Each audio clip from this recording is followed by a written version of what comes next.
diye yerini aldı. Atlar start ekibinde start verildi. 14 numaralı Baba Remzi ve 16 numaralı Royal Power ikişer boy kadar geç başladılar.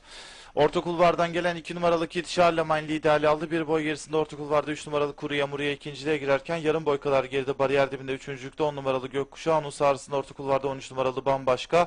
2 boy kadar geride iç kulvarda Seklik Bey. Hemen dışında 12 numaralı Vanaka. 1,5 boy kadar geride.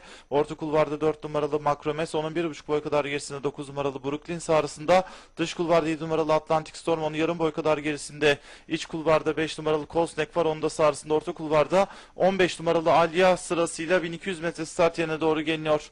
Koşunun lideri 2 numaralı Kid Charlemagne fark 3 boy kadar. 3 numaralı Kuru Yamurya yine onu takip eder. 3 boy kadar gerisinde 10 numaralı Gökkuşağı. Dördüncülükte orta kulvarda 13 numaralı Bambaşka. 1,5 boy kadar geride iç kulvarda 8 numaralı Seklik Bey. Hemen dışında 12 numaralı Vanaka. Sağrısında iç kulvarda 4 numaralı Makrobes. Daha sonra orta kulvarda 5 numaralı Kolsnek. Onun yarım boy gerisinde iç kulvarda 9 numaralı Brooklyn. Yarım boy kadar geride orta kulvarda 15 numaralı Aliye. 2 boy geride iç kulvarda 1 numaralı Mayhani. Dışında 7 numaralı Atlantic Storm. Daha sonra 14 numaralı Baba Remzi, 16 numaralı Royal Power, 17 numaralı Kate, 11 numaralı Bellikoz ve 6 numaralı Atalante sırasıyla son viraja doğru geliniyor.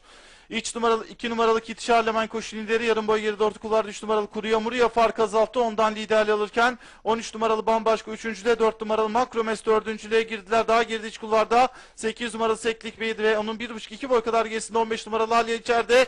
5 numaralı Kosnek sırasıyla son 400 metreye girdi. 3 numaralı Kuru Yamurya içinde 2 numaralı Kid Charlemagne arasındaki liderlik mücadelesi devam ediyor. Daha geriden dış kulvardan 13 numaralı Bambaşka aralarından Seklik Bey'in, dış kulvardan 15 numaralı Alya Royal Power'ın atakları fark 2 boy kadar çıktı. 2 numaralı Kid Charlemagne önde orta kulvardan, 3 numaralı Kuru Yamurya içeriden, 8 numaralı Seklik Bey'in atakları var. 2 numaralı Kid Charlemagne önde, 8 numaralı Seklik Bey geliyor ve 2 numaralı Kid Charlemagne'i yakalıyor.